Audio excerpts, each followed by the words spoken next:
ही आमची 4 वर्षाची बाग आहे मित्रांनो. आज हे 4थं वर्ष चालू आहे. 3 झालेले आहेत. आम्ही याच्यामध्ये काही खत जास्त काही टाकीत नाही. सुरुवातीला कसं आहे, एकदम जास्त खत टाकलं होतं, शेणखत. शेणखतामुळे कसे 1 नंबर झाडे होतात.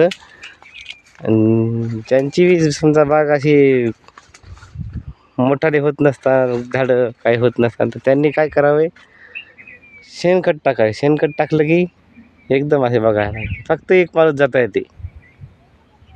मधात सोयाबीन आहे. 4थ्या वर्षी बी आम्ही सोयाबीन घेतलं. आता 2024च्या नंतर तर लोकांनी आता लावत नाही. आता पेरू लावाय, तायवान पिंग आणि दुसरं भरपूर आहे. फळबाग आहे, तुम्हाला सीताफळ आहे, डाळिंब आहे, असं तुम्हाला जे समजा तुमचे. पण सीताफळ तर लावत नाही जास्त करून. डाळिंब आहे, सफरचंद आहे. आता सफरचंद बी महाराष्ट्रात भरपूर चांगली येत आहेत. सफरचंद जास्तीत जास्त लोकांनी लागवड करावी. सफरचंदला बी पाणी कमी लागते आणि रेट भरपूर जास्त आहे. सध्या कसे सफरचंद कोणी लावीनं झाले, तर सफरचंद, तायवान पिंग, पेरू हे कसं आहे, कमी आहे सध्या. कारण की कसं आहे, एकदा जर लोकाला माहीत झालं 200 रुपये रेट, 120, 150 असे रेट आहेत, तर मग काय करतात, सगळेजण सफरचंदच लावतात. सफरचंद लावले की मग आपल्याला वाटते, आपण लावलं असं तर मस्त होत होतं, त्याचे एवढे पैसे झाले, तेवढे पैसे झाले. पण जे सुरुवातीला लावतात त्याचेच पैसे होतात. मग बादमध्ये जे लावतात, हे आमचं चंदन आहे म्हणून आम्हाला तेवढं काही हे नाही. पण तुम्ही कोणतीही फळबाग समजा लावली, त्याच्यात चंदन जरूर लावा. कारण की कसं आहे, कधी ना कधी तुमच्या फळबागेचा रेट कसा आहे, डाऊन होतं आहे. कारण की लागवड जास्त झाली की रेट आपोआप उतरतात. रेट उतरायला काय असं हे लागत नाही. शेतकऱ्याचं कसं आहे, जे समजा एखाद्या पिकात पैसे भेटू लागले की तीच फळबाग करीत राहतात. मग कसं आहे, चंदन लावा. चंदनाचं कसं आहे, चंदन हे पैसे देऊन जाणार आहे लास्टला.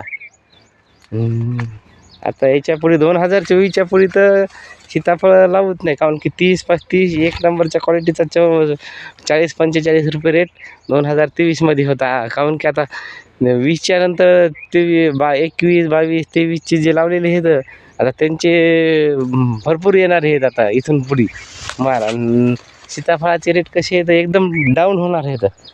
आता हे आमची गेल्या वर्षी होती म्हणून 1,30,000 रुपये आले होते आम्हाला 5 एकरमध्ये. ते बी आमचं कसं आहे, आम्ही खर्चा खूप कमी करत होतं. खतं गीतं बिलकुल नाही, काही फक्त फवारण्या घ्यायच्या 1-2, झाडं वाढतात, जबरदस्त वाढतात. लोक म्हणतात वाढत नाहीत. पानं बघा, हे बघा पानं, कोण म्हणलं, पानं बी भरपूर वाढतात. एका हाताच्या,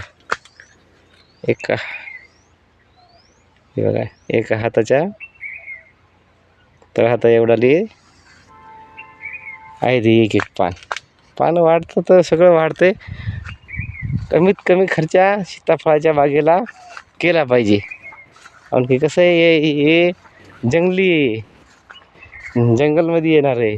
याला खर्चा होईन तेवढा तुम्ही कमीच करावा. कारण की इथून पुढे कसं आहे, रेट राहणार नाही त्याला. आणि खर्च केला मग आपण म्हणतो शेतकरी कर्जबाजारी झाला. कर्जबाजारी नाही तर काय होईल. 2-2, 3-3 लाख रुपये जर तुम्ही शेतीला खर्च करता आणि तुमच्या हातात पडतात 1 लाख रुपये, 1.5 लाख रुपये, मग कर्ज होईल नाही तर काय होईल. त्याच्यामुळे कसं आहे, इथून पुढे शेतीला कमीत कमी सीताफळाला कमीत कमी खर्च करावा. धन्यवाद मित्रांनो.